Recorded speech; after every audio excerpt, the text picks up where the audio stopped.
To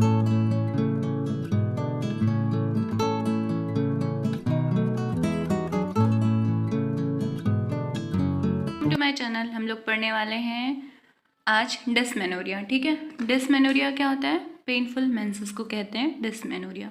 तो ये पढ़ने से पहले हम लोग सिर्फ एक छोटा सा डायग्राम देखते हैं।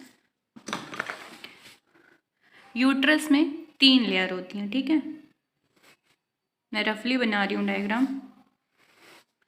तो जो सबसे आउटर लेयर होती है उसे कहते हैं पेरीमेट्रियम। ठीक है, उसके बाद आती है मायोमेट्रियम और फिर आती है अंदर एंडोमेट्रियम। पेरीमेट्रियम आउटर कवरिंग, फिर आ गई मायोमेट्रियम, फिर एंडोमेट्रियम। ठीक है, ये 3 लेयर होती हैं। तो मायोमेट्रियम जो होती है वो थिकेस्ट होती है, सबसे ज़्यादा थिक होती है मायोमेट्रियम। ठीक है, मायोमेट्रियम जो होती है वो थिकेस्ट लेयर होती है। ठीक है, और ये थिन होती है, ये आउटर है। और फिर ये जो होती है एंडोमेट्रियम आती है, और ये जो होती है यहाँ पर, मतलब एंडोमेट्रियम और मायोमेट्रियम के बीच का कुछ ऐसा जोन होता है जो दोनों, जहाँ पर सब एंडोमेट्रियल और मायोमेट्रियम कनेक्ट होती हैं, तो इसे क्या कहते हैं? जंक्शनल जोन कहते हैं। तो हम लोग इसमें यही पढ़ने वाले हैं, इंपॉर्टेंट है, ये याद रखिएगा। ये रफली डायग्राम है, ठीक है, समझाने के लिए मैंने बनाया है। तो हम लोग शुरू करते हैं। Dysmenorrhoea literally means painful menstruation. ठीक है, पेनफुल मेंसुरेशन को डिस्मेनोरिया कहते हैं, जो कि नॉर्मली होता है, हमेशा पेनफुल मेंसुरेशन होता है। इंपॉर्टेंट बात याद रखिएगा, ओव्यूलेटरी साइकिल जो होती है उसमें जो मेंसुरेशन होता है वो पेनफुल होता है, और एन ओव्यूलेटरी साइकिल में मेंसुरेशन पेनलेस होता है। ये बहुत इंपॉर्टेंट सिम्टम है, याद रखिएगा ये। ठीक है, but a more realistic and practical definition include cases of painful menstruation of the sufficient magnitude so as to incapacitate day-to-day activity। ठीक है, ताकि उनका जो पेन का मैग्नीट्यूड है वो इतना होना चाहिए कि वो अपनी डे टू डे एक्टिविटी कर सकें, उसके लिए वो इनेबल ना हो। ठीक है, तो टाइप देखेंगे डिस्मेनोरिया के 2 प्रकार के होंगे, प्राइमरी और सेकेंडरी। प्राइमरी को स्पाज्मोडिक कहते हैं, ठीक है, स्पाज्मोडिक, और सेकेंडरी को कंजस्टिव कहते हैं। ठीक है, प्राइमरी क्या होता है? स्पाज्मोडिक, और सेकेंडरी क्या होता है? कंजस्टिव। तो प्राइमरी डिस्मेनोरिया हम लोग देखते हैं। Primary dysmenorrhoea is one where there is a no identifiable pelvic pathology. Important बात यह है कि यहाँ पर कोई पैथोलॉजी नहीं है। प्राइमरी डिस्मेनोरिया में या स्पाज्मोडिक डिस्मेनोरिया में हमें कोई भी पैथोलॉजी देखने को नहीं मिलेगी।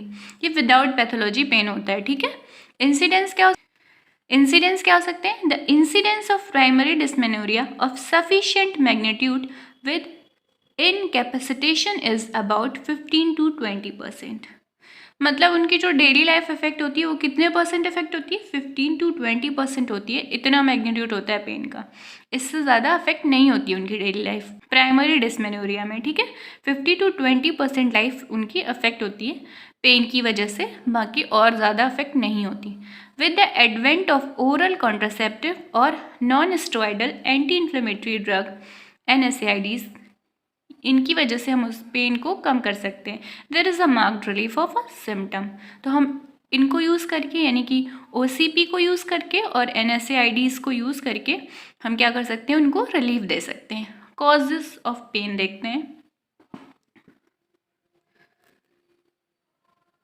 The mechanism of the initiation of uterine pain in primary dysmenorrhea is difficult to establish, but the following are two often related. पहला, mostly confined to adolescent, almost always confined to ovulatory cycle। मैंने बताया था कि ovulatory cycle painful होती है, तो यहाँ पर इन्होंने mention किया है almost always confined to ovulatory cycle, क्योंकि एनओवुलेटरी होगी तो वो पेनलेस होती है। ठीक है, the pain is usually cured following pregnancy and vaginal delivery. ऐसा क्यों है कि pain is usually cured following pregnancy and vaginal delivery? क्यों? वेजाइनल डिलीवरी के टाइम डायलिटेशन होता है सर्विक्स का, और उस टाइम कुछ नर्व थोड़ी बहुत डैमेज हो जाती हैं, जिसकी वजह से पेन का सेंसेशन जो होता है वो कम हो जाता है। The pain is related to dysrhythmic uterine contraction and uterine hypoxia। Pain कैसे होता है? डिसरिदमिक यूट्राइन कॉन्ट्रैक्शन की वजह से और यूट्राइन हाइपोक्सिया की वजह से होता है, ठीक है। साइकोसोमैटिक फैक्टर भी होते हैं। Psychosomatic factor of the tension and anxiety during adolescent lower the pain threshold, ठीक है। ये इनकी वजह से पेन का थ्रेशोल्ड होता है वो कम हो जाता है, इसलिए पेन का सेंसेशन बढ़ जाता है। Abnormal anatomical and functional aspect of the myometrium. अब मायोमेट्रियम जो हम लोगों ने लेयर्स पढ़ी थी वो यहाँ पर समझने के लिए हम लोगों ने पढ़ी थी, ठीक है। Uterine myometrial hyperactivity has been observed in cases with primary dysmenorrhea. The outer myometrium and the subendometrial myometrium are found to be different structurally and functionally, ठीक है। outer myometrium और sub एंडोमेट्रियल मायोमेट्रियम यानी कि जो connection है या junction zone है वो डिफरेंट होता है थोड़ा आउटर मायोमेट्रियम से, और ये मस्कुलर लेयर होती है। जो एंडोमेट्रियम होती है वो म्यूकोसल लेयर होती है, और जो मायोमेट्रियम होती है वो मस्कुलर लेयर होती है, ठीक है। और जो पेरीमेट्रियम होती है वो सिरोसा होती है। The sub endometrial layer of myometrium is known as junctional zone, ठीक है। There is marked hyper peristalsis of the junctional zone in women with endometriosis and adenomyosis. Hyper peristalsis हो सकते हैं और उसका कॉज क्या, एंडोमेट्रियोसिस और एडेनोमायोसिस भी हो सकता है उसे। In women with the dysmenorrhoea significant changes in junctional zone are seen. These include irregular thickening and hyperplasia of smooth muscle and less vascularity. Hyperplasia और hypertrophy में जो डिफरेंस होता है वो जानना ज़रूरी है। हाइपरप्लेजिया में क्या होता है, नंबर ज़्यादा होते हैं सेल्स के, और हाइपरट्रॉफी में क्या होता है, सेल का साइज ज़्यादा होता है, ठीक है। These includes irregular thickening and hyperplasia यानी कि सेल का नंबर बढ़ेगा। of smooth muscle and less vascularity. This is known as junctional zone hyperplasia. ये कहाँ पर हो रहा है, जंक्शनल जोन पे हो रहा है, तो इसलिए क्या कहेंगे, junctional zone hyperplasia and dysperistalsis and hyperactivity of the uterine junctional zone are the important mechanism of primary dysmenorrhea. मतलब कि हाइपरप्लेजिया हो रहा है वहाँ पर, और उसके साथ क्या हो रहा है, डिसपेरिस्टेल्सिस हो रहा है, जो क्या कर रहा है, उस जोन को हाइपर एक्टिव कर रहा है, जिसकी वजह से डिस्मेनोरिया हो रहा है, ठीक है। प्राइमरी डिस्मेनोरिया का कॉज क्या हुआ, जंक्शनल जोन में हाइपरप्लेजिया हुआ तो डिसरिथमिया हुआ और हाइपर एक्टिविटी हुई, और वही क्या कॉज कर रहे हैं, primary dysmenorrhoea. Imbalance in the autonomic nervous control of uterine muscle. Imbalance किसमें, autonomic nervous control of uterine muscle. Autonomic system क्या होता है, जो इन्वॉलेंट्री चल रहा होता है वो ऑटोनोमिक सिस्टम होता है, ठीक है। तो उसमें इम्बैलेंस आ रहा है तो वो भी कॉज करेगा प्रॉब्लम, यानी कि पेन कॉज करेगा। There is a over activity of the sympathetic nerve. Body का रिस्पॉन्स शो करता है सिंपैथेटिक नर्व ज़्यादातर फ्राइट कंडीशन में या स्ट्रेसफुल कंडीशन में, तो यहाँ पर क्या हो रहा है, ओवर एक्टिविटी हो रही है सिंपैथेटिक नर्व की। Hypertonicity of the circular fibre of the stomach and internal os. The relief of the pain following dilatation of the cervix of the following vaginal delivery may be explained by the damage of the adrenergic neurons which fails to regenerate. मैंने यहाँ पे भी बताया था आपको कि इन्होंने यहाँ पे मेंशन किया है कि डिलीवरी के बाद, वेजाइनल डिलीवरी के बाद पेन कम हो जाता है, तो उसका कॉज क्या है वहाँ पर एड्रेनर्जिक नर्व्स जो होती हैं वो डैमेज हो जाती हैं, जो कि रीजेनरेट नहीं हो पाती, इसी वजह से वो पेन जो होता है वो कम हो जाता है डायलिटेशन के बाद, ठीक है। रोल ऑफ द प्रोस्टाग्लैंडिन जो होते हैं वो ओव्यूलेटरी साइकिल में रिलीज होते हैं, ठीक है। ओव्यूलेटरी साइकिल में रिलीज होते हैं सिक्रीटरी एंडोमेट्रियम से, प्रोजेस्टेरोन जब रिलीज होता है और ओव्यूलेशन के टाइम, ठीक है। तो यहाँ पर क्या है, in ovulatory cycle under the action of the progesterone, prostaglandin are synthesized from the secretory endometrium. Prostaglandin are released with the maximum production during shedding of the endometrium. क्योंकि एंडोमेट्रियम की शेडिंग के बाद कॉन्ट्रैक्शन कराने होते हैं, जो कि क्या कराते हैं, प्रोस्टाग्लैंडिन कराते हैं, तो उसके बाद वो जो होते हैं वो ज़्यादा सिक्रीट होते हैं।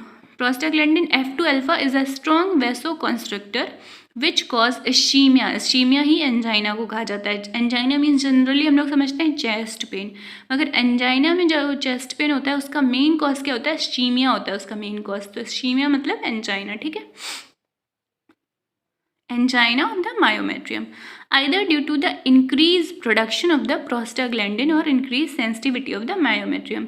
यहाँ पर क्या कॉज हो सकता है, या तो प्रोस्टाग्लैंडिन का प्रोडक्शन बढ़ गया, प्रोडक्शन बढ़ा तो क्या हुआ, कॉन्ट्रैक्शन बहुत ज़्यादा हो गई, या तो मायोमेट्रियम की सेंसिटिविटी बहुत ज़्यादा हो गई, ठीक है।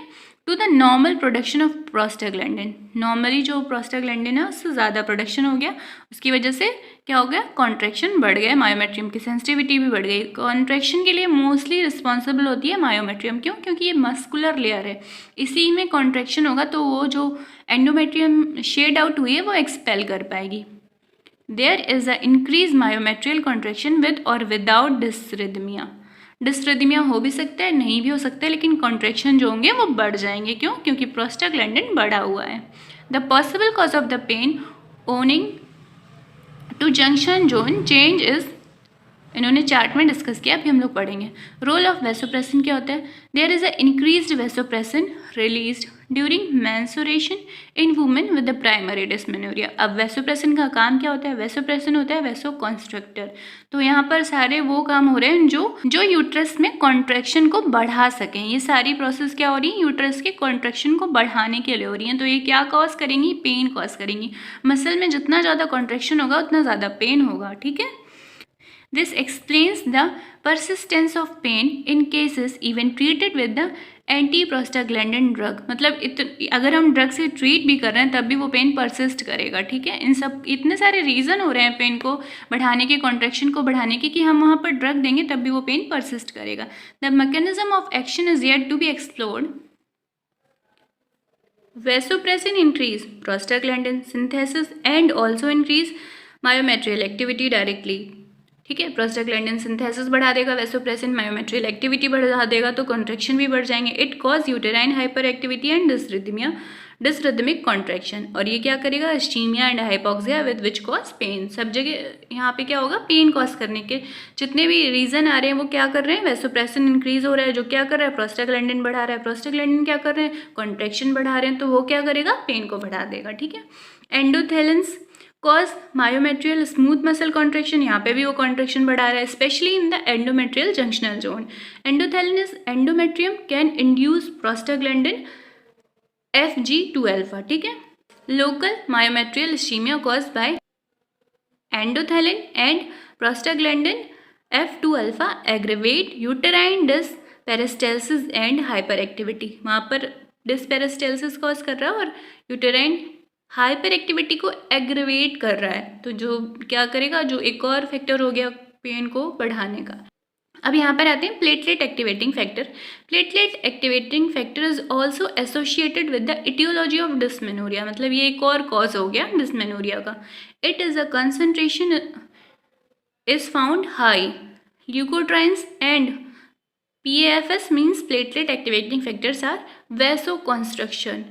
ये क्या होते हैं? वेसोकॉन्ट्रैक्टर होते हैं, वेसोकॉन्स्ट्रिक्टर होते हैं एंड स्टिमुलेट्स करते हैं मायोमेट्रियल कॉन्ट्रैक्शन को। तो सब तरीके से ये क्या कर रहे हैं? पेन कॉज कर रहे हैं। अब हम लोग उस चार्ट को देखते हैं। ठीक है, एटियोपैथोलॉजी of primary dysmenorrhoea.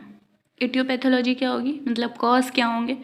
Progesterone. Progesterone क्या करता है? प्रोस्टाग्लैंडिन सिंथेसाइज करता है, तो सिंथेसिस एंड रिलीज करेगा प्रोस्टाग्लैंडिन का प्रोजेस्ट्रॉन, जिसकी वजह से क्या होगा? प्रोस्टाग्लैंडिन क्या करेंगे? वेसोप्रेसिन वगैरह कुछ रिलीज़ होगा और कुछ प्रोस्टाग्लैंडिन जो होते हैं वो इनडायरेक्टली यूटेराइन कॉन्ट्रैक्शन को रिलीज़ करेंगे। ब्लड फ्लो रिड्यूस होगा, इस्चीमिया होगा यानी कि मायोमेट्रियल एंजाइना कॉज होगा, तो भी पेन इंक्रीज होगा। एंडोथेलिन ये क्या होंगे?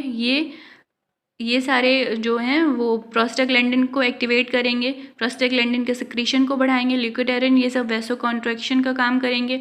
प्लेटलेट एक्टिवेटिंग फैक्टर ये भी वेसो कॉन्स्ट्रक्शन का काम करेंगे। तो ये सब क्या करेंगे?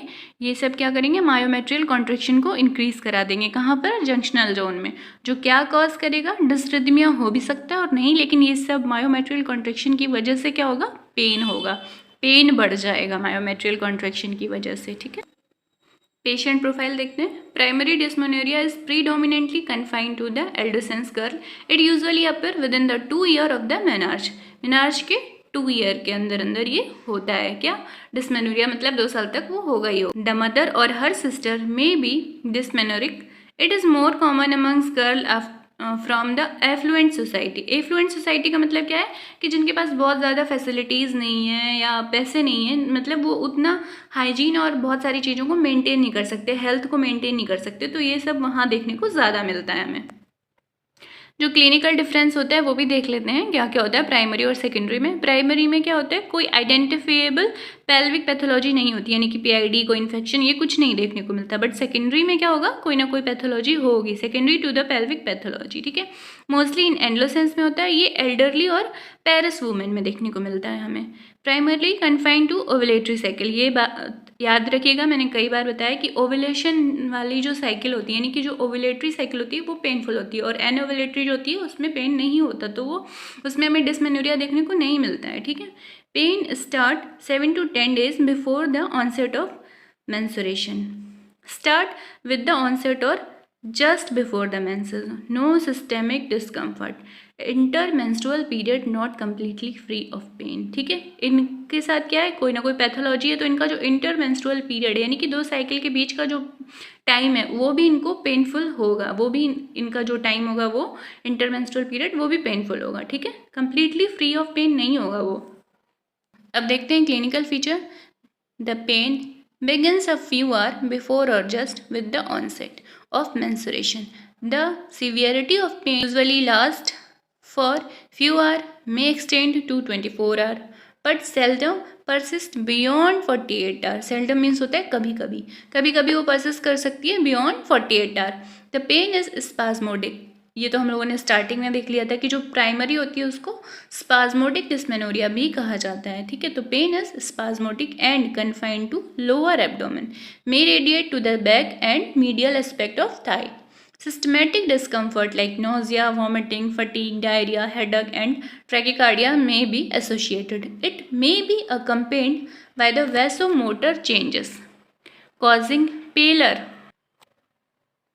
कॉजिंग पेलर, यहाँ पर पेलर दिया है, तो पेलर मतलब येलोनेस उसमें हमें दिखाई देगी उसके स्किन में, बट उसका कोई डिसीज़ का रीज़न नहीं है कि नहीं उसे कोई डिसीज़ है इसलिए उसको उसकी बॉडी में हमें येलोनेस दिखाई दे रही है, ठीक है। Cold sweat and occasionally fainting, rarely syncope, कभी कभी ऐसा होता है कि वो सिनकोप में चली जाए, यानी कि अनकॉन्शियस चली हो जाए, कॉन्शियसनेस लॉस हो जाए, and collapse in severe cases. ये कब हमें देखने को मिलता है, सीवियर केसेस में मे बी एसोसिएटेड।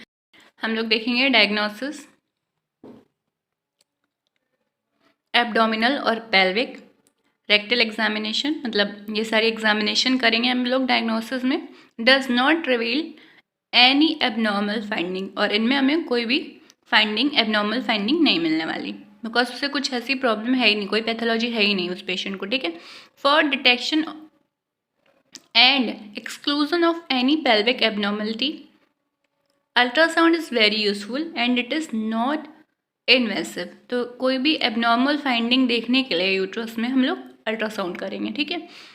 ये सब डायग्नोसिस हम लोग करेंगे क्योंकि उसे बहुत ज़्यादा डिस्मेनोरिया हो रहा है, तो हम लोग उसके कुछ टेस्ट भी करेंगे। उस वुमेन को रिस्क हो सकता है पीआईडी का, यानी कि पेल्विक इन्फ्लेमेटरी डिसीज़ का, टेस्ट फॉर द क्लेमाइडिस, ट्रैकोमैटिस और गोनोरिया, ये टेस्ट हम उसके करेंगे, ठीक है। ट्रीटमेंट में क्या देखेंगे, general measures includes improvement of the general health and simple psychotherapy in terms of explanation and assurance. Usual activities including sports are to be continued, ठीक है। During menses, bowel should be kept empty. Mild analgesic and antispasmodic may be prescribed. Habit यहाँ पर क्यों दे रहे हैं हम लोग antispasmodic, क्योंकि स्पाज्म हो रहा है उसके यूट्रस में, कॉन्ट्रैक्शन बहुत ज़्यादा हो रहे हैं। एनाल्जेसिक क्या होते हैं, पेन रिलीवर होते हैं, ठीक है। तो ये सब हम लोग देंगे। Habit forming drug such as the pethidine और morphine must not be prescribe. With these simple measure the pain is relieved in majority. इन सब चीज़ों से जो हमने टेस्ट किए या जो हमने ट्रीटमेंट दिया कि उसे एक्सरसाइज करनी है, साइकोथेरेपी देनी है, ठीक है, माइल्डली एनाल्जेसिक दे सकते हैं, एंटीस्पाज्मोडिक दे सकते हैं, उससे क्या होगा, उसको पेन में आराम मिल जाएगा। अगर फिर भी नहीं मिलता तब वो क्या हो गया, सीवियर केस हो गया ना, तो उसमें हम लोग क्या करेंगे, मैनेजमेंट करेंगे, एक्सपेक्टेंट मैनेजमेंट, ड्रग और सर्जरी। सबसे पहले ये जो हमारा पहला मैनेजमेंट है एक्सपेक्टेंट मैनेजमेंट, उसमें क्या क्या आएगा, assurance to keep bowel empty, उसे ये सब सजेस्ट करेंगे। वेट रिडक्शन, इनकरेज एक्टिविटीज़, ताकि वो एक्सरसाइज अपनी बढ़ा दे, वेट का रिडक्शन करे, बॉवल एम्प्टी रखे उस टाइम, ये सब हमें उसे सजेस्ट करना है। अगर तब भी उसे आराम नहीं मिलेगा तब हम उसे ड्रग्स सजेस्ट करेंगे। Drugs used are prostaglandin synthetase inhibitor.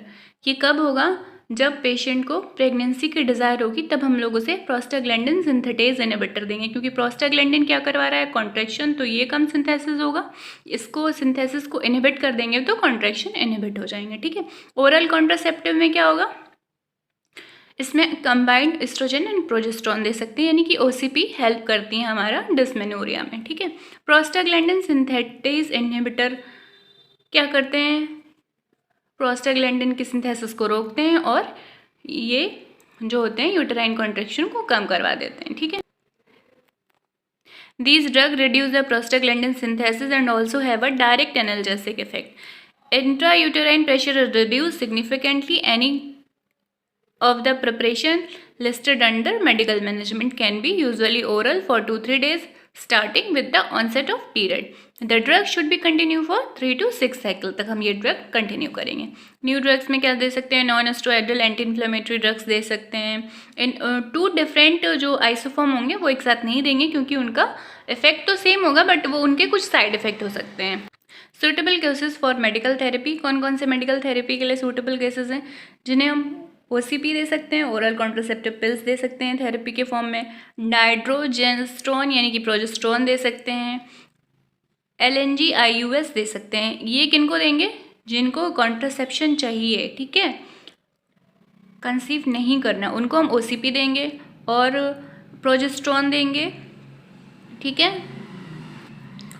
उसके बाद जिनको ईस्ट्रोजन से, ये प्रोजेस्टेरोन क्या हार्मोन है, तो इसमें कुछ कॉम्बिनेशन भी दे सकते हैं और सिंगल फॉर्म में भी दे सकते हैं। और फिर जिनको ईस्ट्रोजन से प्रॉब्लम है उनको एलएनजी आईयूएस दे सकते हैं। ठीक है, ये इफेक्टिव होता है 50% तक पेन रिड्यूस करने में। ठीक है, तो ये सब हम लोग थेरेपीज़ यूज़ कर सकते हैं। अब हम लोग देखते हैं अगर ये थेरेपीज़ भी काम ना करें तब हम लोग क्या देंगे, तब हम लोग सर्जरी वाले ऑप्शन पे जाएंगे। तो यहाँ पर ट्रांसक्यूटेनियस इलेक्ट्रिकल नर्व स्टिमुलेशन करेंगे। उसके बाद अगर उससे भी आराम नहीं मिला तो लेप्रोस्कोपी करेंगे। और एक और ऑप्शन है सर्जरी में डायलिटेशन एंड सर्वाइकल कैनाल। तो ये जनरली ये सब जो सर्जरी का ऑप्शन है बहुत रेयर किए जाते हैं। ये क्या करते हैं, डायलिटेशन एंड सर्वाइकल कैनाल में, इसे देख लीजिए थोड़ा, it is done under anaesthesia for slow dilatation of the cervix to relieve pain. वही नर्व डैमेज होगी जो रिजेनरेट नहीं होगी, उसकी वजह से क्या होगा, पेन का सेंसेशन जो होगा वो कम हो जाएगा। It is not commonly done, ये सारे कॉमन नहीं है, ये बहुत रेयर केस में किए जाते हैं। ठीक है, तो हम लोग सबसे पहले क्या करेंगे, मैनेजमेंट करेंगे डिस्मेनोरिया का। तो क्या करेंगे, assurance, analgesic and antispasmodic drug use करेंगे to keep bowel empty, encourage normal activities. तो ये मैनेजमेंट हम सजेस्ट करेंगे। अगर ये मैनेजमेंट फेल होता है तब हम दूसरा ऑप्शन लेंगे। तो नो कॉन्ट्राइंडिकेशन ऑफ पिल्स है तो वांटिंग कॉन्ट्रासेप्शन, यहाँ पर कोई भी मतलब जो पेशेंट है वो कॉन्ट्राइंडिकेशन नहीं है उसे पिल से कोई, तो वो कॉन्ट्रासेप्शन चाहती है तो हम उसे ओरल कॉन्ट्रासेप्टिव पिल सजेस्ट करेंगे। Presence of the contraindication of PSI, यहाँ पर मतलब प्रोस्टाग्लैंडिन सिंथेसाइजिंग इनहिबिटर का कॉन्ट्राइंडिकेशन है, तब हम लोग वहाँ पर ओसीपी देंगे। ठीक है, और यहाँ पर क्या है, ओसीपी का कॉन्ट्राइंडिकेशन है तो यहाँ पर हम लोग प्रोस्टाग्लैंडिन सिंथेटेज इनहिबिटर देंगे। ठीक है, no contraindication for prostaglandin synthetase inhibitor. Presence of contraindication of pills, pills का कॉन्ट्राइंडिकेशन है। पेशेंट डिजायर प्रेगनेंसी, यहाँ पर वो कॉन्ट्रासेप्शन चाहती है और यहाँ पर वो प्रेगनेंसी डिजायर चाहती है। ठीक है, कोई भी हम लोग मेथड यूज़ करेंगे तो 3 से 6 साइकिल तक हमें उसे कंटिन्यू करना होगा। तो प्रोस्टाग्लैंडिन सिंथेटेज इनहिबिटर देंगे 2 से 6 साइकिल तक और ओरल कॉन्ट्रासेप्टिव पिल देंगे 3 to 6 साइकिल तक। ठीक है, अगर उसे ईस्ट्रोजन से प्रॉब्लम है तब हम उसे एलएनजी आईयूडी देंगे। अगर ये दोनों मेथड भी फेल होते हैं तब हम लोग क्या करेंगे, सर्जिकल मैनेजमेंट की तरफ जाएंगे। ठीक है, यूएसजी से चेक करेंगे, लेप्रोस्कोपी करेंगे, ये एक्सक्लूड करने के लिए कि कहीं कोई पैथोलॉजी तो डेवलप नहीं हो रही है, एंडोमेट्रियोसिस तो नहीं है। उसके बाद सर्जरी की तरफ मूव करेंगे, लेप्रोस्कोपी, यूटेराइन नर्व एब्लेशन करेंगे, प्री सेक्रल न्यूरेक्टोमी या डायलिटेशन ऑफ द सर्विक्स। ये जो है ये रेयर फिनोमिना है। ठीक है, ये सर्जिकल फिनोमिना रेयर होते हैं, जब केस बहुत सीवियर हो जाता है और उसे आराम नहीं मिलता तब हम इन फिनोमिना का यूज़ करते हैं। ठीक है, तो वीडियो पसंद आई हो तो वीडियो लाइक करें, शेयर करें, और अगर कुछ समझ नहीं आया तो आप कमेंट करके पूछ सकते हैं। Thanks for watching and take care, bye bye.